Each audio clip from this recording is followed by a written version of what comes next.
मेरे सुकून आप सभी का स्वागत है आप सभी का यूट्यूब चैनल साहिल संघर्ष स्टडी में। आज की वीडियो आप सभी के लिए काफ़ी ज़्यादा इंपॉर्टेंट है।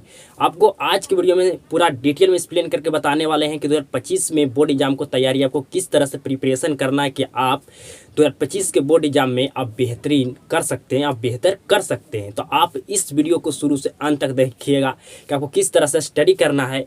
स्टडी प्लान बताने वाले हैं कि बिल्कुल अच्छा तरीका से आप 2025 के बोर्ड एग्जाम में बेहतर कर सकते हैं अगर आप इस वीडियो को शुरू से अंत तक देख लेते हैं तब। तो आज की वीडियो को करते हैं शुरू। आप वीडियो को जरूर देखिएगा शुरू से अंत तक। तो आपको 2025 में अगर बेहतर करना है तो आपको क्या क्या करना चाहिए इस वीडियो में आपको पूरा अच्छे तरीक़ा से एक्सप्लेन करेंगे, पूरा डिटेल में आपको समझाएंगे। हर पॉइंट आपको समझ में आना चाहिए और आएगा 100%। तो आपको 2025 में अगर आप बोर्ड एग्जाम देने वाले स्टूडेंट हैं, आप 12 है या 10 है, कोई भी मैटर नहीं करता। आप हिंदी मीडियम स्टूडेंट है या इंग्लिश मीडियम के स्टूडेंट है, कोई भी मैटर नहीं करता। आप कोई भी बोर्ड का अगर स्टूडेंट हो तो ये भी मैटर नहीं करता। जिस तरह से मैं आपको बता रहा हूँ तैयारी करने का प्लान 2025 के बोर्ड एग्जाम का, सिर्फ उसको फॉलो कीजिए, उस तरीका को आप फॉलो कीजिए, आप उसको अचीवमेंट करिए, आपका तैयारी बिल्कुल अच्छे तरीक़ा से होगा 2025 बोर्ड एग्जाम का। तो सबसे पहले आपको कौन पॉइंट पर आपको ध्यान देना होगा, आप समझिए। गोल सेट करना। क्या करना है आपको? गोल सेट करना है। और गोल आपको छोटा नहीं सेट करना है, क्योंकि अब आपको पास अभी 2025 बोर्ड एग्जाम तैयारी करने के लिए आपको पास 11 से 12 मंथ आपको पास बचा हुआ है। कितना टाइम है? 11 से 12 मंथ आपके पास टाइम बचा हुआ है। तो आप गोल सेट कीजिएगा नहीं तो आपका तैयारी भी बिल्कुल बेहतर ढंग से होने वाला नहीं है। आप गोल सेट आपको 60 और 70% का आपको गोल सेट नहीं करना है। आपका गोल सेट होना चाहिए, कुछ लेवल होना चाहिए उस गोल का, ठीक है। हमेशा अपना जो आपको सपना देखना है हमेशा बड़ा देखना है। छोटा सपना देखोगे तो छोटा अगर पूरा नहीं हुआ तो कुछ ज़िंदगी में कर नहीं पाओगे। अगर बड़ा आपने देखा है तो कुछ तो ज़रूर कर पाओगे। आपका अगर बड़ा सपना नहीं पूरा पाया, अगर आपका लेवल पूरा हाईएस्ट लेवल तक आपका ड्रीम है तो आप वहाँ तक नहीं पहुँच पाओगे तो बेहतर ज़रूर करोगे। ये हमें आपका डिपेंड करता है ये आप पर कि आप कितना बड़ा गोल सेट कर रहे हैं।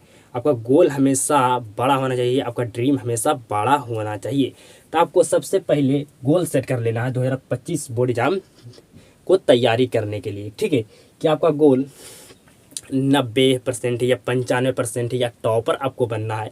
उसी हिसाब से आपको प्रिपरेशन, आपको स्टडी करना होगा, उसी हिसाब से स्टडी करना होगा। टॉपर जो स्टूडेंट होते हैं वो क्या, उसको भगवान ने बना कर भेजता है कि तुम ही टॉपर बनोगे? भगवान उसको कहता है कि तुम टॉपर बन सकते हो और कोई नहीं बन सकता है?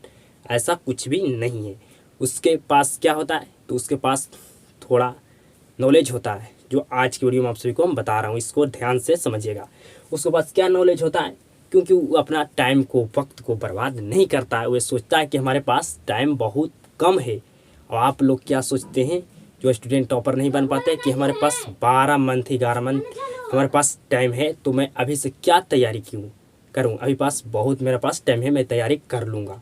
तो आपको पास टाइम नहीं है, इसलिए आप अभी से तैयारी अपना जर्नी स्टार्ट कर दीजिए। टॉपर जो स्टूडेंट बनेंगे वो अपना स्टडी अपने यही टाइम से स्टार्ट कर देते हैं। उसके पास प्रॉपर अभी टाइम है, उसको पता भी नहीं चलेगा और उसका टाइम ख़त्म हो जाएगा और वो टॉपर भी बन जाएंगे। और आपका टाइम पता भी नहीं चलेगा, आपका तैयारी भी बेहतर नहीं हो पाएगा, आपको मुश्किल का सामना करना पड़ेगा। लास्ट में आप भटकिएगा क्रैश कोर्स या आप इम्पॉर्टेंट क्वेश्चन पर आप पढ़िएगा लास्ट में, तो आपसे आप टॉपर नहीं बन सकते। आप 80% मार्क्स नहीं ला सकते, 90% नहीं ला सकते, आप 50-60 ला सकते हैं अगर 2-3 महीना का आप तैयारी करते हैं तब, ठीक है। तो आपको पहले गोल सेट करना है, आपको टाइम का बर्बाद नहीं करना। आपको पास गोल सेट कर लेना है कि हमें क्या 2025 के बोर्ड एग्जाम में कितना हमें बेहतर करना है, कितना हमें मार्क्स लाना है, कितना % हमें लाना है, ये आपको सेट करना होगा। पहला आपको गोल, ठीक है, गोल बिल्कुल सेट कीजिएगा। उसी हिसाब से आपको तैयारी भी करना होगा। जितना बड़ा आपका ड्रीम होगा उसी हिसाब से आपको मेहनत भी करना पड़ेगा। तो गोल आपको सेट कर लेना है कि हमें कितना % मार्क्स लाना 2025 के बोर्ड एग्जाम में। दूसरा पॉइंट है जिसको आप फॉलो कीजिएगा, डेली सेल्फ स्टडी। जो टॉपर बनते हैं स्टूडेंट वे एक दिन भी क्या करते हैं, मिस नहीं करते हैं, डिसमिस नहीं करते हैं। उसका अगर डेली का स्टडी प्लान उसका 2 घंटा है तो 2 घंटा पढ़ेगा।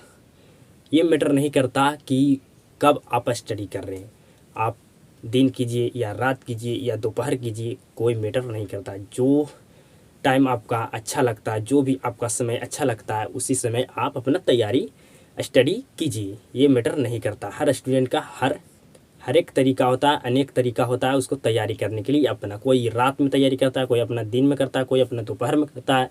तो आपको जब टाइम मिले, जब आपको अच्छा लगता है, जब अपना तैयारी को कीजिए। बाकी लेकिन आपको डेली स्टडी करना होगा। ये नहीं कि 2 दिन किए और 10 दिन सो गए, तो ऐसे आप बेहतर नहीं कर पाइएगा। तो इसलिए अब डेली ज़रूर स्टडी आपको करना ही होगा।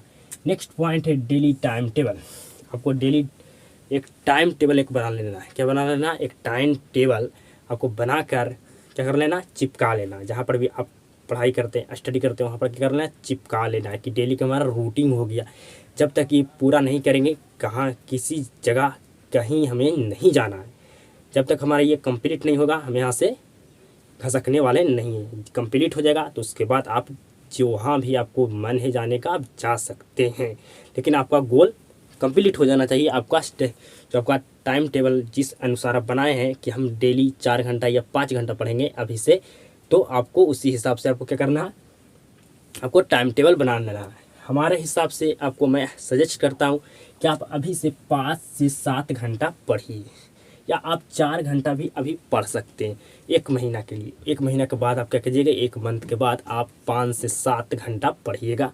लेकिन हमारा सजेशन है कि 5 से 7 घंटा जरूर पढ़िए, बाकी डेली पढ़िए। अगर 5 घंटा आप डेली भी पढ़ते हैं अभी से लेकर अपना सफ़र एकदम अंत तक, तो आप बेहतर ज़रूर कर पाइएगा, बेहतर ज़रूर कर पाइएगा। तो आपको 5 से 7 घंटा अभी से स्टडी करना है। ये बात आप ध्यान से सुनिएगा। अगला हमारा जो तरीका है, वह तरीका क्या है? डेली गोल सेट करना।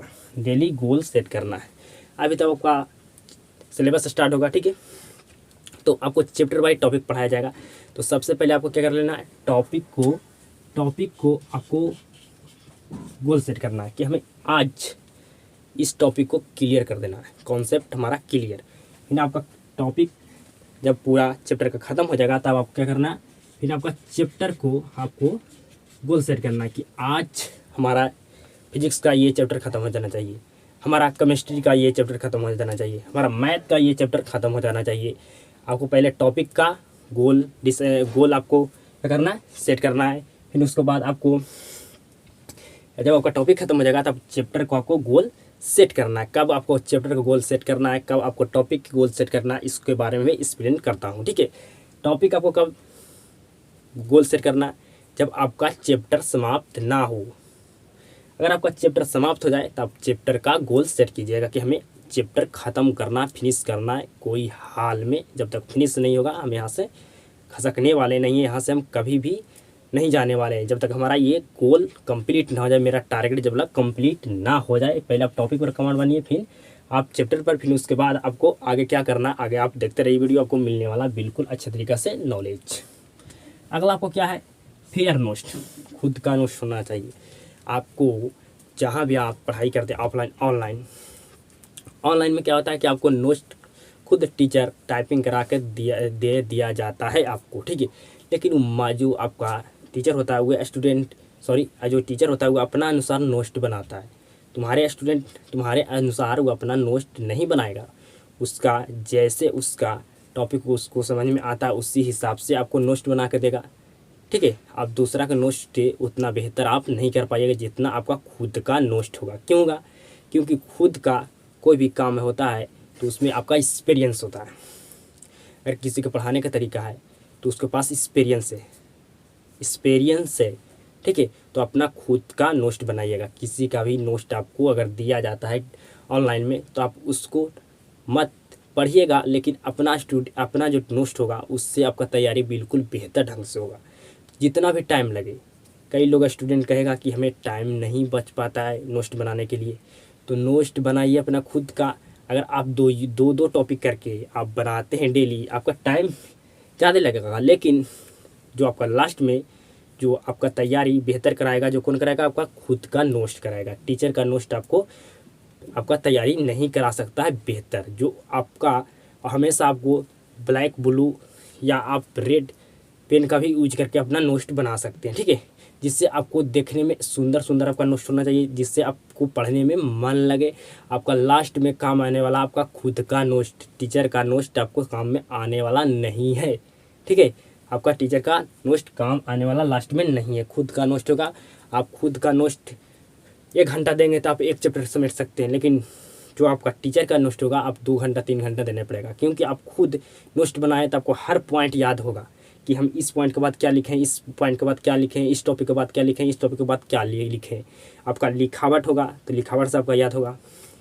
साथ में आपका हेड राइटिंग बैठेगा, हेड राइटिंग पर आपका नंबर मिलता है, ठीक है। और हेड राइटिंग आपका अच्छा नहीं रहेगा तो पक्का आपका बोर्ड एग्जाम में नंबर कटेगा। तो फेयर नोट आपका खुद का नोट होना चाहिए, ठीक है। टीचर देता आपको नोट, उसको भी पढ़िए, लेकिन जो आपका नोट होगा उतना आपको बेहतर नहीं लगेगा पढ़ने में, ठीक है।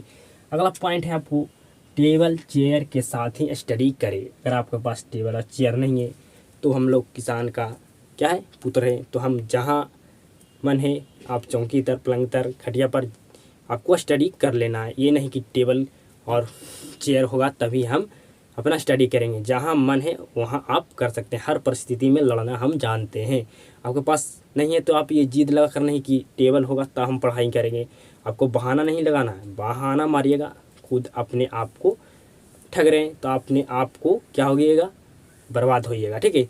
तो आपको जहाँ भी स्टडी करना है जहाँ आप कर सकते हैं, ये नहीं कि हम टेबल और चेयर पर कह दिए तो आपको वहाँ ही करना है। जिसके पास है वो अपना खुद कर सकते हैं। चेयर पर करने पर आपका क्या होता है, आपको थोड़ा अच्छा से प्रिपरेशन होता है, ठीक है। जो स्टूडेंट क्या होता है, जो पहले से टेबल पर अपना पढ़ाई किया होता रहता है तो उसको एग्ज़ाम में उसी तरह से उसको ज़्यादा बेहतर ढंग से वो अपना कॉपी को लिख पाता है। उसका क्या होता है, उसको रिवीजन हो रहता है, इस पर बैठना है तो इसी पर बैठेगा तो उसको जो स्पीड होगा थोड़ा तेज होगा। आप जिस परिस्थिति में हो उसी परिस्थिति में अपना काम चलाइए। आपके पास टेबल कुर्सी नहीं है तो आप क्या कीजिए, आप कुर्सी पर आपके पास नहीं है तो आप चौकी, पलंग, खटिया, जहाँ मन या ज़मीन पर आप अपना प्रिपरेशन कर सकते हैं। अगला पॉइंट है क्वेश्चन बैंक। क्वेश्चन बैंक को भी आपको सोल्यूशन करना होगा। अगर आपका एक चैप्टर ख़त्म हो गया, ठीक है, या टॉपिक आपको ख़त्म हो रहा है, टॉपिक से भी पकड़ सकते हैं कि हमारा ये टॉपिक से कितना अंक का प्रश्न बोर्ड एग्जाम में पूछा जाता है। आप क्वेश्चन बैंक के सहारे आप पकड़ सकते हैं। आप क्वेश्चन बैंक के सहारे ये भी पकड़ सकते हैं कि हमारा टीचर कौन टॉपिक छोड़ा है। अगर आपको जो क्वेश्चन आप नहीं बन पा रहा है, आपको समझ में नहीं अभी नहीं देखें, वो चैप्टर ख़त्म हो गया, उस चैप्टर में आपको उस टॉपिक के बारे में चर्चा नहीं किया गया, वहाँ से प्रश्न पूछा गया है, तो आप पकड़ सकते हैं टीचर को क्वेश्चन बैंक को सहारे, ठीक है। अगर आपका एक चैप्टर खत्म हो गया तो आप एक चैप्टर से देखिए कितना अंक का हमारा प्रश्न पूछा जाता है एक चैप्टर से, और जिस चैप्टर से आपका अधिक प्रश्न पूछा जाता है उस चैप्टर को बिल्कुल अच्छे तरीक़े से आप प्रिपरेशन कीजिएगा, क्योंकि आपका रिजल्ट बेहतर देगा जो सबसे अधिक आपका चैप्टर से प्रश्न पूछा जाता है, ठीक है। लास्ट में आपको उसी पर ज़्यादा ध्यान देना होगा। कम भी प्रश्न पूछा जाता है उस पर भी आपको ध्यान देना होगा, लेकिन आपको ज़्यादा जहाँ से प्रश्न बनता है वहाँ से प्रश्न पूछेगा ही उतना, ठीक है। अगला पॉइंट है सिलेबस को आपको कंप्लीट करना एनसीईआरटी बुक के अनुसार।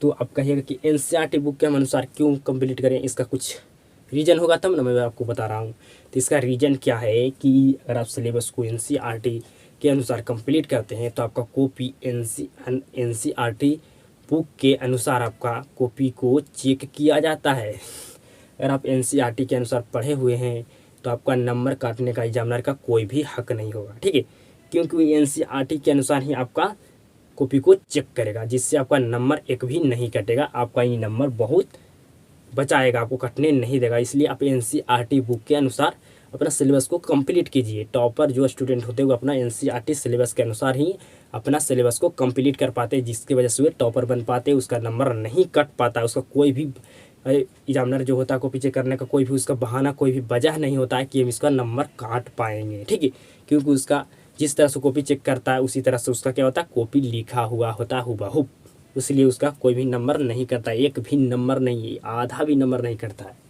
अगला पॉइंट है जो सबसे ज़्यादा आपके लिए यूजफुल है, मदद करेगा आपको, रिवीजन। क्या करते हैं स्टूडेंट, आगे का चैप्टर पढ़ा जा रहा है, पीछे का चैप्टर भूला जा रहा है, तो रिवीजन आपको करना होगा। आप 1 वीक पर या 2 वीक पर आपको रिवीजन करना ही होगा हर एक चैप्टर को, जितना पढ़ चुके हैं पीछे उसको 1 वीक या 2 वीक पर आप, अगर 1 वीक पर आपको टाइम नहीं मिलता तो 2 वीक पर आप उसको रिवीजन कर पाते हैं। अगर अभी से आपको पूछा जाए कि ABCD बताओ तो ABCD आप तुरंत क्यों बताते थे, क्योंकि आप बचपन से अभी तक पढ़ते आ रहे हैं। इसके लिए आपका क्या रिवीजन है, उसको हजारों बार रिवीजन आप कर चुके हैं, इसके वजह से उसको क्या आपको याद है। ABCD आपको पहाड़ा पूछेगा तो पहाड़ा भी आप बता सकते हैं, क्योंकि आपको उसको बहुत बार रिवीजन किया है। रिवीजन पर ही आपका डिवीजन टिका हुआ है, तो इसलिए आपको रिवीजन बिल्कुल करना ही होगा, नहीं तो आप बेहतर नहीं कर पाइएगा। तो आपको रिवीजन करने का 1 वीक या 2 वीक पर आपको खुद का टाइम टेबल होना चाहिए, ठीक है। अगला पॉइंट है क्या, ऑल सब्जेक्ट पर फोकस दीजिए। बहुत सारे स्टूडेंट क्या करते हैं, अगर उसको मैथ पढ़ने में अच्छा लगता है तो मैथ को ही पढ़ता है, बाकी सब्जेक्ट नहीं उतना ध्यान देता। अगर किसी को हिंदी पढ़ने में मन लगता है तो हिंदी पर आपको ध्यान दे लेता है। अगर किसी को फिजिक्स पढ़ने में अच्छा लगता है तो उसको फिजिक्स पर ध्यान रहता है, और अगला टॉपिक जो आगे उसका सब्जेक्ट होता है, अगला टॉपिक नहीं जो और सब्जेक्ट होता है उसको उस पर ध्यान नहीं देता है। तो आप एक सब्जेक्ट पढ़ कर आप बेहतर नहीं कर पाइएगा, बेहतर आप मार्क्स नहीं ला पाइएगा। तो इसलिए ऑल सब्जेक्ट पर आपको फोकस करना होगा। ऑल सब्जेक्ट अगर आपका बेहतर है तभी आप बेहतर कर पाइएगा 2025 के बोर्ड एग्जाम में। अगला पॉइंट है आपको बेसिक और कॉन्सेप्ट। बेसिक के साथ आपको कॉन्सेप्ट आपको नॉलेज होना चाहिए। ये रटा रटा आपको पढ़ाई नहीं पढ़ना कि रट लीजिए कि हमारा इसका 4 आंसर होगा, 4 हमारा आंसर होगा। आपको 4 कैसे होगा, इसका आंसर कैसे 4 आया, ये पता आपको नहीं है तो आप बेहतर नहीं कर पाएगा। रटा रटा हुआ चीज़ बहुत जल्द ही भुलाइएगा।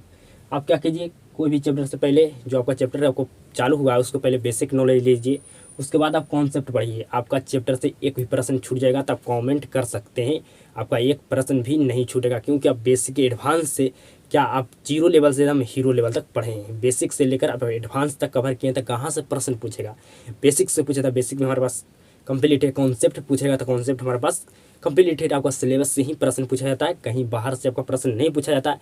प्रश्न घुरा सकता है लेकिन आपका प्रश्न रहेगा कहाँ से, सिलेबस से, ठीक है। तो जो भी मैं आपको पॉइंट बताया हूँ, इस पॉइंट को, इस तरीका को फॉलो करते हैं तो आप 2025 के बोर्ड एग्जाम में बेहतर बिल्कुल कर पाइएगा। आपको बेहतर करना होगा अगर इस सारे पॉइंट पर आप ध्यान दे देते हैं, अगर इस सारे पॉइंट को फॉलो करते हैं तो आप 2025 के बोर्ड एग्जाम में बेहतर कर पाइएगा, ठीक है। अगर आपका ये सारे पॉइंट बेहतर आपको ध्यान दे दें होगा तब आप, अगर पूरा पॉइंट को ध्यान दे रहे हैं तब आप बेहतर कर पाइएगा। अगर आप इस पॉइंट को 1 या 2 दिन या 1 महीना आप क्या करते हैं, डिसमिस कर देते हैं, तो आप नहीं बेहतर कर पाइएगा, आपका टॉपर बनने का सपना टूट जाएगा। तो इसलिए आप सारे पॉइंट पर आपको फोकस करना होगा, आपको 2025 बोर्ड एग्जाम देने तक। अगर आपको इस वीडियो से कुछ भी सीख पाए हैं तो इस वीडियो को ज़्यादा लोगों तक शेयर कीजिएगा। आपसे साथ मुलाकात होता है नेक्स्ट वीडियो में। वीडियो देखने के लिए धन्यवाद।